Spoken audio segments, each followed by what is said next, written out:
வணக்கம். தக்லை பட பாடல் வெளியீட்டு விழா ஃபங்க்ஷனும் பாழாப்போன ஜங்ஷனும்.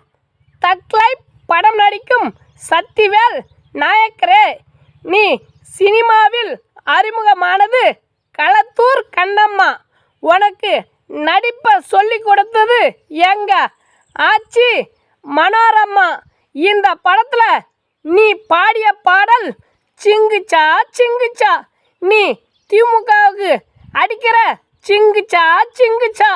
நீ திமுக கூட சேர்ந்ததால உன் கட்சி தூக்கு போட்டு தொங்குச்சா தொங்குச்சா. நீ ஒரே ஒரு எம்பி சீட்டுக்காக அவங்களுக்கு அடிக்கிற சிங்குச்சா சிங்குச்சா. உன்னை நம்பி அரசியலுக்கு வந்த குடும்பம் எல்லாம் தூக்கு போட்டு தொங்குச்சா தொங்குச்சா. என்றைக்குமே இவர் தான் பிக் பாஸு. இவரை நம்பி வந்தவன் எல்லாம் லூஸு.